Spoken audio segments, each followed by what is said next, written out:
జననము ప్రజలందరికీ సంబరం. ప్రభు యేసుని జననము ప్రజలందరికీ సంబరం. మరియమ్మ యోసేపు యేసుని ముద్దాడగా కాపరులు జ్ఞానులు దూతలు స్తుతించెను. సుమియోను అన్నా నోరార కొనియాడెను. ఆనందించి అర్పణలిచ్చి హల్లెలూయా అని పాడెదం. Happy happy Christmas, Merry Merry Christmas. Happy happy Christmas, Merry Merry Christmas. Happy happy Christmas, Merry Merry Christmas. Happy happy Christmas, Merry Merry Christmas.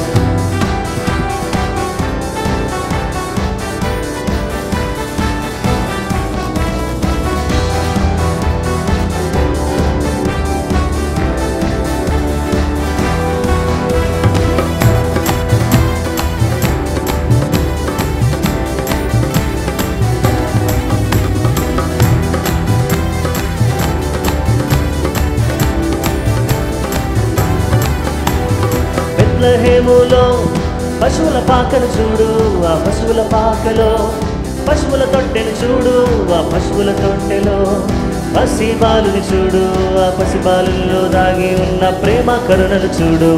బెత్లెహేములో పశువుల పాకను చూడు, ఆ పశువుల పాకలో పశువుల తొట్టెను చూడు, ఆ పశువుల తొట్టెలో పసిబాలుని చూడు, ఆ పసిబాలుల్లో దాగి ఉన్న ప్రేమ కరుణను చూడు.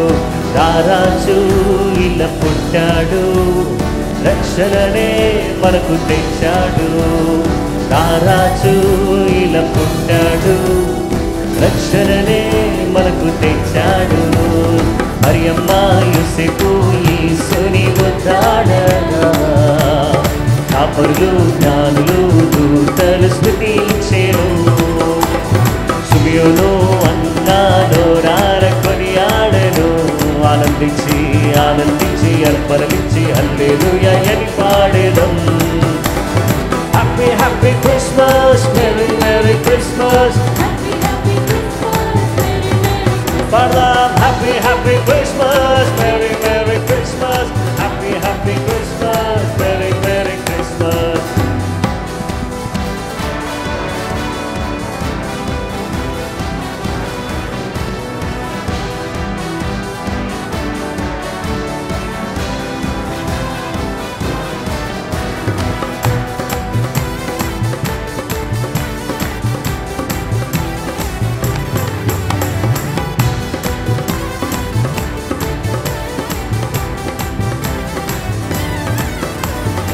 గగన వీధిలో నడిచే తారను చూడు, ఆ తారను వెంబడించే జ్ఞానులను చూడు, ఆ జ్ఞానులర్పించిన అర్పణలు చూడు, ఆ అర్పణల్లో దాగి ఉన్న యేసు రాజుని చూడు.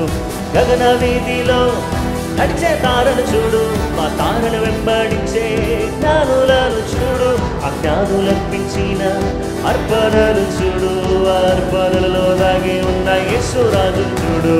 దీనుడై ఇలా పుట్టాడు, దీవెనలు మనకు తెచ్చాడు. దీనుడై ఇలా పుట్టాడు, దీవెనలు మనకు తెచ్చాడు.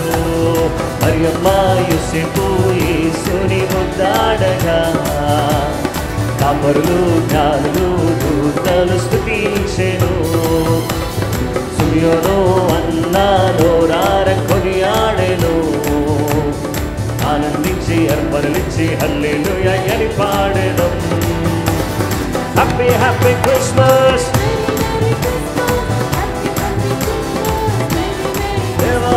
Happy happy Christmas.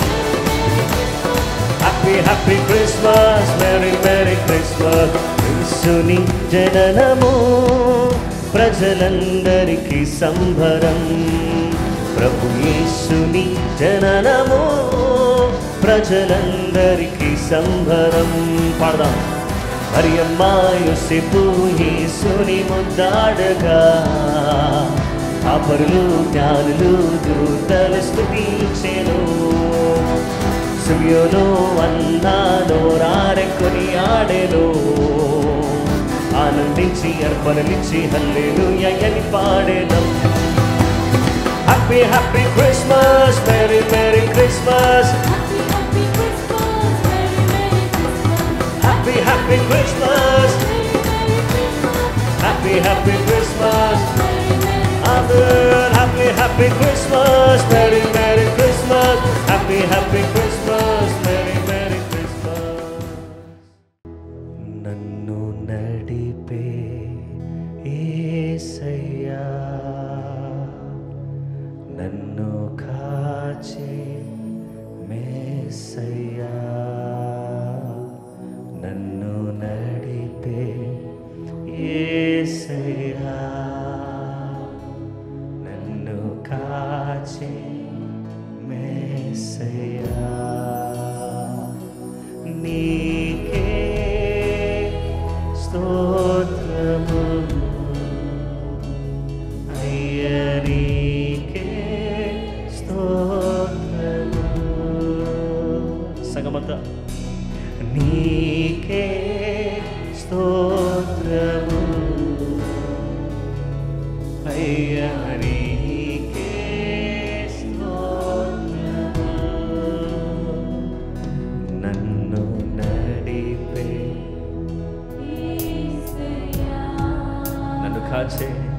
నన్ను కాచే మేసయ్యా,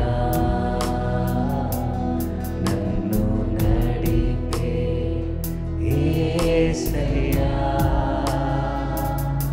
నన్ను కాచే మేసయ్యా.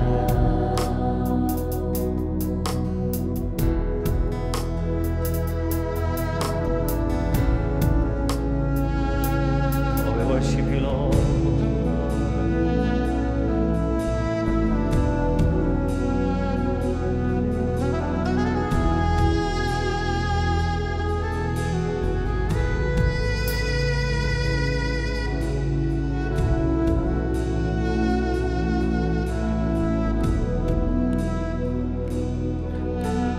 పగలు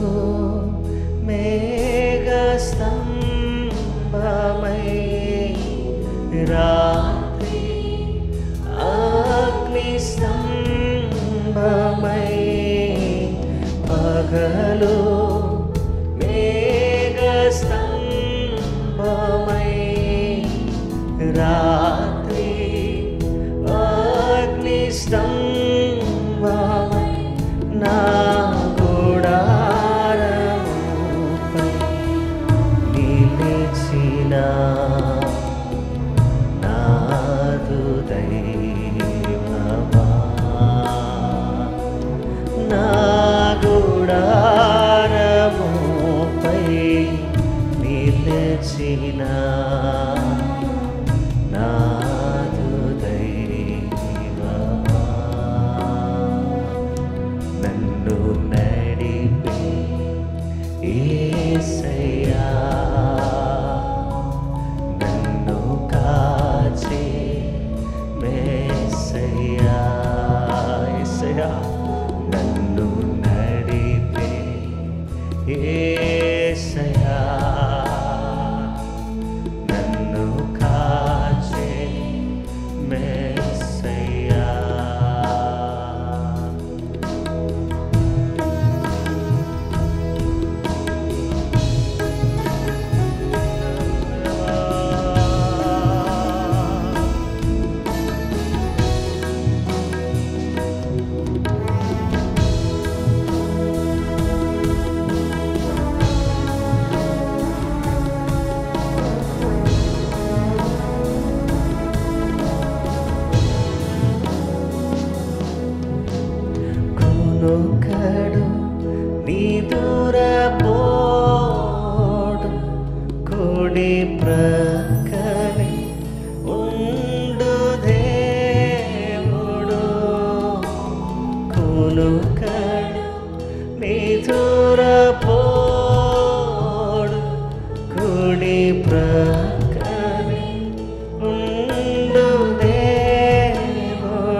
గట్టిగా స్వరమెత్తి నీకే స్తోత్రము అయ్యా నీకే స్తోత్రము దేవా నీకే స్తోత్రము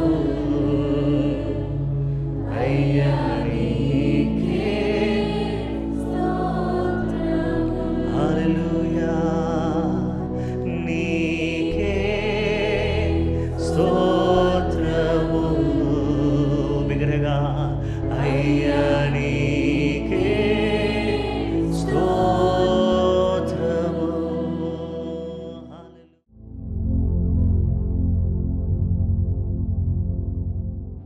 క్రీస్తునందు ప్రియమైన సహోదరి సహోదరులారా, ప్రభు అయిన యేసుక్రీస్తు నామములో మీకందరికి కూడా ఈ ప్రార్థన పోరాటాన్ని దేవుడు మనకిచ్చినందుకు దేవునికి స్తోత్రం. యూదా అనే అంశాన్ని గురించి ఈరోజు వాక్యాన్ని వినబోతున్నాం. యేసుక్రీస్తు ప్రభువారి వంశావళిలో అబ్రహాము, ఇస్సాకు, యాకోబు చేర్చబడిన తీరు మనకు తెలుసు. అదే రీతిగా యూదాను గురించి కూడా మనం ఆలోచించేద్దాం. మత్తయి రాసిన సువార్త 1వ అధ్యాయం 2వ వచనం. అబ్రహాము ఇస్సాకును కనెను, ఇస్సాకు యాకోబును కనెను, యాకోబు యూదాను అతని అన్నదమ్ములను కనెను. యూదా అనగా గౌరవము, ఆరాధన, స్తుతి అనే అర్థాలు దీనికి ఉన్నాయి. ఆదికాండం 29:35లో ఆమె మరలా గర్భవతి అయి కుమారుని కని ఈసారి యెహోవాను స్తుతించదని అనుకుని యోదా అను పేరు పెట్టెను. అప్పుడు ఆమెకు కానుపు ఉడిగెను. దేవుడు ప్రేమించిన కుమారుడు యూదా. లేయా యాకోబులకు పుట్టినటువంటి చిన్నవాడు. యూదా అనే పేరుకు స్తుతి అని అర్థం, ప్రైజ్. మన జీవితంలో గత నెలలో దేవుడు మనల్ని కాపాడి మరొక నూతన మాసంలో దేవుడు మనల్ని ప్రవేశపెట్టాడు. కాబట్టి మనమందరం కూడా చేయాల్సిన అత్యంత ప్రాముఖ్యమైనటువంటి విషయం ఏంటంటే, ఈరోజు దేవుని మనం స్తుతించవలసిన బిడ్డలుగా, ఆరాధించవలసిన బిడ్డలుగా, మహిమపరచవలసిన బిడ్డలుగా మనమున్నామని దేవుడు తన యొక్క వాక్యం ద్వారా మనతో మాట్లాడుచున్నాడు.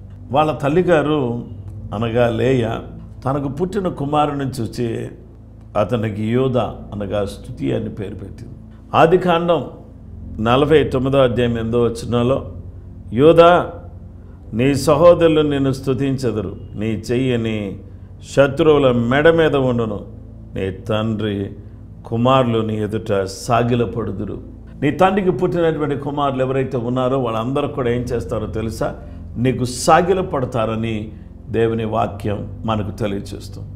లేయ యొక్క దయనీయమైన పరిస్థితిని చూచి ఆమెను దర్శించి ఆమెకు సంతానమిచ్చి ఆమెను దేవుడు నిలబెట్టాడు. ఆమె ఇప్పుడు దేవా ఈసారి యెహోవాను స్తుతించదని అనుకుని అతనికి యోదా అని పేరు పెట్టింది. పుట్టిన కుమారుడికి యోదా అని పేరు పెట్టడం మనకు కనపడుతుంది. దేవుడు అనుగ్రహించిన, దేవుడు చూపించిన కృపను బట్టి దేవునికి స్తుతులు చెల్లించాలి. మనందరినీ దేవుడు కాపాడాడు, దేవునికి స్తోత్రం చెప్తాం. మనందరినీ మరొక నూతన నెలలో ప్రవేశపెట్టాడు, దేవునికి స్తోత్రం చెప్తాం. మనందరి మీద కూడా దేవుడు తన దయను చూపించాడు, అందును బట్టి దేవునికి వందనాలు చెబుతాం. దేవునికి అసాధ్యమైనదంటూ ఏది లేదనమాట అండి. కనుక మన ప్రభువుని మనం స్తుతించే బిడ్డలుగా మనం ఉండాలి. యేసు స్తుతించే వారి వంశావళిలో జన్మించాడు. ఆదికాండం 49వ అధ్యాయం 9వ వచనంలో, యోదా కొదమ సింహము నా కుమారుడా, నీవు పట్టిన దాన్ని తిని వచ్చితివి. సింహం వలె గర్జించుచు ఆడు సింహం వలెను అతడు కాళ్ళు ముడుచుకొని పండుకునేను. అతని లేపు వాడెవడు? అతడు పండుకునేటటువంటి సమయంలో అతను ఎవరు లేపుతారు? అతడు సింహం వల్లేను, అతను కాళ్ళు ముడుచుకుని పండుకునేను. యూదా కొదమ సింహం. అడవిలో సింహం ఎలా ఉంటుందంటే రాజుగా ఉంటుంది, తన మాటే ఫైనల్. అలాగే యూదా మాటను దేవుడు ముందు పెట్టాడు. ఇక్కడ మన కనబడే విషయం ఏమనంటే, నా ప్రియమైన వారలారా, స్తుతి అనేది యూదాను దేవుడు ఇవ్వటం ద్వారా వాళ్ళ ఇంట్లో స్తుతి కలిగింది. అలాగే యూదా అంటే కొదమ సింహం. దేవుని వాక్యాన్ని మనం చూస్తే యూదా అనగా రాజదండం, సెప్టర్. ఆదికాండం 49:10.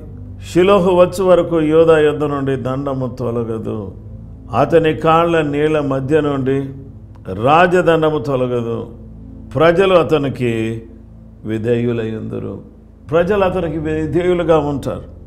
అతని ఎదుట వాళ్ళు విధేయులుగా ఉన్నారు. యెహోవా యుద్ధ నుండి దండము తొలగదు, అతని కాళ్ళ మధ్య నుండి రాజదండము తొలగిపోదు, ప్రజలు అతనికి విధేయులైందరు. ఇది తన తండ్రి చెబుతున్న మాట. ప్రియమైనటువంటి వారులారా, ఇక్కడ రాజదండం, ఈ రాజదండాన్ని గురించి మనం చూస్తే సంఖ్యాకాండం 24:17 ఆయనను చూచుచున్నాను కానీ ప్రస్తుతము ఉన్నట్టు కాదు, ఆయనను చూచుచున్నాను కానీ సమీపంలో ఉన్నట్టు కాదు. నక్షత్రం యాకోబులో ఉదయించును, రాజదండం ఇశ్రాయేలులో నుండి లేచును, అది మోయాబు ప్రాంతములను కొట్టును, కలహ వీళ్ళందరినీ నాశనము చేయు. రాజదండం వారి మధ్యలో నుంచి తొలగిపోదు. మనం బలవంతంగా తీసుకోవాలనుకున్న రాజదండం తొలగిపోదు. ఐగుప్తులో ఉన్నటువంటి దేవుని సైన్యం కదలాల్సిన సమయం ఆసన్నమైంది.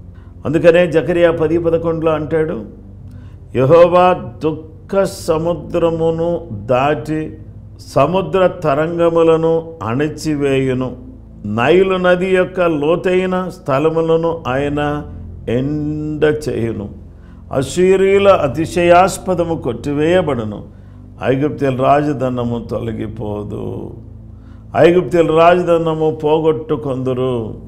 పరిశుద్ధ గ్రంథంలో మనం చూస్తే దేవుడిచ్చిన రాజదండమే దేవుని వాక్యం. దీన్ని మీరు పోగొట్టుకునేటటువంటి వారిగా ఉండకూడదని దేవుని వాక్యం చూపుతుంది. యెహోవా ఇలాగూ సెలవిచ్చుచున్నాడు, విగ్రహములను నిర్మూలము చేసి నోపులో ఒక బొమ్మ లేకుండా చేసేదను. ఇక ఐగుప్తు దేశములో అధిపతిగా ఉండుట కెవడును లేకపోవును, ఐగుప్తు దేశములో భయము పుట్టించదను. రాజదండము యూదాలో నుండి తొలగిపోదని దేవుని వాక్యం సెలవిస్తున్నది. ఈ రాజదండం ఎలాంటిది అనేటటువంటి విషయానికి వస్తే యెహెజ్కేలు గ్రంథం 30:13 యెహోవా ఇలాగ సెలవిచ్చున్నాడు, విగ్రహములను నిర్మూలం చేసి నోపులో ఒక బొమ్మ లేకుండా చేసేదను. ఇక ఐగుప్తు దేశములో అధిపతిగా ఉండుటకు ఎవడునూ లేకపోవును, ఐగుప్తు దేశములో భయము పుట్టించదను. దేవుడు అన్నాడు, నేను ఐగుప్తు దేశములో అధిపతి లేకుండా చేస్తాను, బొమ్మ లేకుండా చేస్తాను, ఐగుప్తు దేశంలో ప్రజలకు భయం పుట్టేస్తాను అని ప్రభు అంటున్నాడు. కాబట్టి దేవుని రాజదండము ఏం చేస్తుంది అనేటటువంటి విషయానికి వస్తే బైబిల్ మనకు తెలియచేస్తున్నటువంటి సత్యం ఏంటంటే, ప్రియమైన సహోదరి సహోదరులారా, thus says the Lord God, I will also destroy the idols and cause the images to cease from Noph. There shall no longer be princes from the land of Egypt. I will put fear in the land of Egypt. దేవుడు అన్నాడు, నేను ఈ ఐగుప్తు దేశంలో విగ్రహాలు లేకుండా నిర్మూలన చేస్తాను. తర్వాత వాక్యం చెబుతుంది, ఐగుప్తు దేశంలో విగ్రహములు లేకుండా నిర్మూలన చేస్తాను, బొమ్మలు లేకుండా చేస్తాను. ఇక ఐగుప్తు దేశంలో అధిపతిగా ఎవరు కూడా ఉండకుండా నేను చేస్తాను. అయితే మీకేం కలుగుతుందంటే, మీకు గొప్ప ఆశీర్వాదం కలుగుతుంది, మీకు గొప్ప దీవెన కలుగుతుంది, గొప్ప సమాధానం మీకు కలుగుతుంది అని ప్రభు చెప్పాడు. ఆ విధంగా మనం గమనించినట్లయితే యూదా అంటే స్తుతి. యూదాలో రాజదండం ఉంది. ఈ యూదా కోతమ సింహం. ఈ యొక్క రాజదండముగా ఉన్నటువంటి ఈ యూదాలో నుండి యేసుక్రీస్తు ప్రభు వారు ఎలా వచ్చారో ఒకసారి ఆలోచించేద్దాం. యెషయా గ్రంథం 9:6-7 ఏలైనగా మనకు శిశువు పుట్టెను, మనకు కుమారుడు అనుగ్రహింపబడెను, ఆయన భుజం మీద రాజ్యభారమును, ఆశ్చర్యకరుడు, ఆలోచనకర్త, బలవంతుడైన దేవుడు, నిత్యుడగు తండ్రి, సమాధానకర్తయగు అధిపతి అని అతనికి పేరు పెట్టబడును. ఇది మొదలుకొని మితి లేకుండా దానికి వృద్ధియు క్షేమమును కలుగునట్లు సర్వకాలము దావీదు సింహాసనమును రాజ్యమును నియమించు. న్యాయం వలన నీతి వలన రాజ్యమును స్థిరపరచుటకు అతడు సింహాసనాసనుడై రాజ్య పరిపాలన చేయను. సైన్యములకు అధిపతి యెహోవా ఆసక్తి కలిగి నెరవేర్చును. దేవుని బిడ్డలమైనటువంటి మనమందరం కూడా గమనించినట్లయితే ఇక్కడ యేసుక్రీస్తు ప్రభువాని గురించి చెప్పబడినటువంటి ప్రవచనం ఇక్కడ కనబడుతుంది. యూదా అనగా స్తుతి, యూదా అనగా కొదమ సింహము, యూదా అనగా రాజదండము. ఈ రాజదండము అనేది యేసుక్రీస్తు ప్రభువారి మీద పెట్టబడిన రాజ్యం ఏంటి అంటే దేవుని రాజ్యం భోజనం పానం కాదు కదా, పరిశుద్ధాత్మ యందరి ఆనందం కదా. అలాంటి ఆనందం కలగాలి అని అంటే దేవుని బిడ్డలమైనటువంటి మనమందరం కూడా యూదాలో నుండి యేసుక్రీస్తు ప్రభువారు ఏ విధంగా వచ్చారో అనే విషయాలు మనం సుస్పష్టంగా మనం నేర్చుకున్నాం. యూదాలో నుండి యేసుక్రీస్తు ప్రభువారు వచ్చారు. యూదా సామ్రాజ్యములో నుంచి యూదా గోత్రపు సింహముగా యూదాలో నుండి వచ్చిన యేసుక్రీస్తు ప్రభువారుగా మనం చూస్తున్నాం. మరి ఆయన అనుగ్రహించేటటువంటి ఈ కృపను మనం పొందుకొని మనం అందరం కూడా ఏం చేయాలంటే రాజదండము ఇశ్రాయేలు మధ్యలో నుంచి అనగా యూదాలోంచి తొలగిపోకుండా ఉండటానికి దేవుడు ఏం చేశాడంటే దావీదు సింహాసనాన్ని దేవుడు స్థిరపరిచాడు. మరి ఈ సందర్భంలో ఆయన పిల్లలమైనటువంటి మనమందరం కూడా ఆయన స్థిరపరిచినటువంటి ఆ చక్కటి ఆ రాజ్యాన్ని ఆ యొక్క కృపను పొందుకొని మనం జీవించాలని దేవుని యొక్క వాక్యం మనకు తెలియచేస్తుంది. గనుక నా ప్రియమైన వారలారా, ఇప్పుడు మనం చేయాల్సిన పని ఏంటంటే మనందరం కూడా కృపగల దేవుడు, దయగల దేవుడు, ప్రేమగల దేవుడు మనకు అనుగ్రహించిన కృపను బట్టి మనం స్తుతించాలి. యూదా స్తుతి, యూదా సింహం అంటే రాజరికం, రాజదండం, ఇవన్నీ కూడా యూదాలో మనకు కనబడుతున్నాయి. అదే యూదాలో నుండి యేసుక్రీస్తు ప్రభువారు ఈ లోకానికి వచ్చారు. ఈరోజు యూదా పుట్టినందువల్ల స్తుతి కలిగినట్లుగా అతడు ఒక సింహం వలె ధైర్యంగా ఉండేవాడిగా, రాజదండాన్ని కలిగి అతడు రాజ్య పరిపాలన చేసేవాడిగా మనకు కనబడుతున్నాడు. యూదా గోత్రములో నుంచి వచ్చిన యేసుక్రీస్తు ప్రభువారు తన రాజ్య స్థాపనకై పరలోకాన్ని విడిచిపెట్టి భూలోకానికి వచ్చాడు కదా.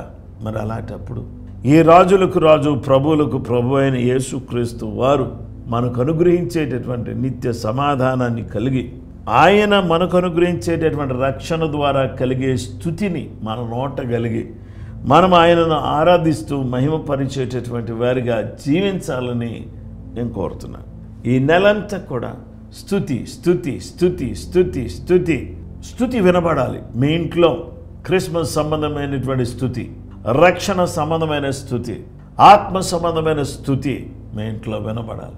యూదా యూదా యూదా దేవుని బిడ్డలారా, ఇంట్లో స్తుతి స్తుతి స్తుతి. ఈ స్తుతి అనేది మనల్ని బంధకాల నుంచి విడిపిస్తుంది, చీకటి శక్తుల నుంచి విడిపిస్తుంది, మనకు సమాధానం కలుగు చేస్తుంది. మనం దేవుని ఆరాధిస్తుంటే దేవుడు సంతోషిస్తాడు. పరలోకంలో స్తుతి ఆరాధన ఉన్నది, భూలోకంలో మన ఇంట్లో కూడా స్తుతి ఆరాధన, మన కారులో, మన బైక్ మీద, మన చెవుల్లో, మన నోటి నిండా స్తుతి స్తుతి స్తుతి స్తుతి అనేది ఉండటం ద్వారా ఈ సంవత్సరాంతం మనకు ఆశీర్వాదకరంగా ఉండాలని నేను కోరుతున్నాను. ప్రతి బిడ్డకి దేవుడు తన కృప అనుగ్రహించాలని నేను కోరుతూ ఉన్నాను. ఈ మాటలను దేవుడు దీవించును గాక ప్రార్థన చేసుకున్నాను.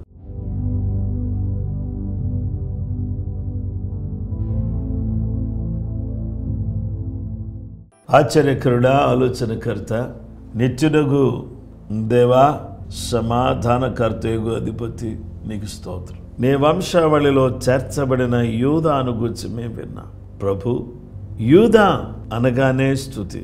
మా ప్రభువా, మేము స్తుతిని ప్రచురపరిచేవారిగా ఉండడానికి సహాయం చేయి. మా ప్రభు, యూదా అనగానే సింహం, ధైర్యం, స్తుతిస్తూ ధైర్యంగా ఉంటూ రాజదండము మమ్మల్ని ఎన్నింటికి కూడా తొలగిపోదని, నీ దుడ్డు కర్రయు నీ దండమును మమ్మల్ని ఆదరించును. నీవిచ్చే దండము ద్వారా మాకు ఆదరణ కలిగించి, ఆశీర్వదించి, దీవించి, బలపరిచి, కృప చూపించి ప్రతి కుటుంబానికి సమాధానము, సంతోషము, సమృద్ధి, ఆత్మ సంబంధమైన సహాయం చేయమని వేడుకొనుచున్నాం. ఈ నెలలో మా ప్రభువా, ఎవరు కష్టములో ఉన్నా, ఎవరు బాధలో ఉన్నా వారికి సమాధానం కలుగు చేయండి. ప్రభువు నీకు స్తోత్రం చెల్లిస్తున్నా. నీ ఆత్మకార్యాన్ని జరిగించండి. వృద్ధులను కాపాడండి, యవనస్తులను కాపాడండి, చిన్నపిల్లలను కాపాడండి. దుఃఖములో ఉన్న వారిని ఓదార్చండి. ఇబ్బందుల్లో ఉన్న వారికి విడుదల దయచేయండి. పరిస్థితులను మార్చండి, అద్భుతాలు చేయండి. గొప్ప తండ్రి నీకు స్తోత్రం చెల్లిస్తున్నా. పరమ తండ్రి నీకు స్తోత్రం చెల్లిస్తున్నా. ఆశ్చర్యకరుడానికి వందనాలు చెల్లిస్తున్నా.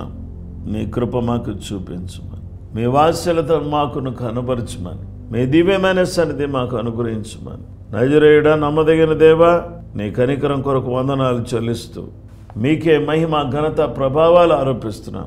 ఈ నెలలో ఉన్నటువంటి 31 days ప్రతిరోజు కూడా అద్భుతాలు జరుగుటకు సహాయం చేయండి. ఈ నెలలో నైనా తండ్రి అనేక ప్రాంతాల్లో సువార్త అందించగలుగుటకు సహాయం చేయండి. ఇంటింట క్రిస్మస్ని ఆశీర్వదించండి. అనేక మంది నీ ద్వారా దీవించబడడానికి సహాయం చేయండి. సంఘ సరిహద్దులు విశాలపరచండి. పరిస్థితులను మార్చండి. ఆశ్చర్య కార్యాలు చేయండి. అద్భుతమైన కార్యాలు జరిగించండి. దుష్టుని క్రియలని బంధించండి. యేసు ప్రభువానికి స్తోత్రం చెల్లిస్తున్నాం. నీ కృప, నీ సమాధానం ఈ నెలంతట్లో కూడా మాతో కూడా ఉంచండి. ప్రతి మీటింగ్లో మీ నామాన్ని గణపరచుకోండి. నీ కార్యాలు గంభీరంగా జరుగుటకు సహాయం చేయండి. నైనా ప్రతి వారి అవసరతలు యేసు నామములో తీర్చండి.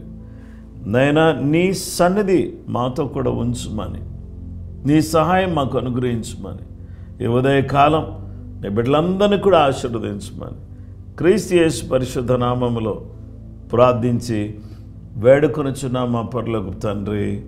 ఆమేన్. మన పరమ తండ్రి అయిన దేవుని ప్రేమ, కుమారుడైన యేసు క్రీస్తు ప్రభువారి యొక్క కృప, పరిశుద్ధాత్మ దేవుని అన్యోన్య సహవాసము సమాధానం చేరువన మనకును సకల లోకములను పరిశుద్ధులకు సదా దేవుని కృపతోడే నడిపించును గాక. ఆమేన్. అందరికీ ప్రైజ్ ది లార్డ్ అండి. ప్రభు మిమ్మల్ని దీవించును గాక. ప్రభు మిమ్మల్ని ఆశీర్వదించును గాక. అందరికి కూడా ఈ నూతన మాస శుభాకాంక్షలు తెలియజేస్తున్నాను. Happy new month. ప్రభు మిమ్మల్ని దీవించాలని కోరుతున్నాను. ఈ నెల దేవుడు తన ప్రత్యేకమైన సన్నిధి మీతో కూడా ఉంచి ప్రతి విషయంలో కూడా సహాయం చేయాలి. ఇందాక వాక్యంలో చెప్పినట్టుగా ప్రతి నిత్యం కూడా దేవుని స్తుతించండి. చక్కగా దేవుని మాటలు పాటలు వింటూ ఆనందంగా గడపండి. అత్యంత దగ్గరగా దేవునికి జీవించండి. దేవునికి ప్రియమైన వారిగా బ్రతుకుదాం. అలాంటి కృప మనందరికీ దేవుడు అనుగ్రహించును గాక. అందరికీ వందనాలు. ప్రభు మిమ్మల్ని దీవించును గాక. ఆమేన్.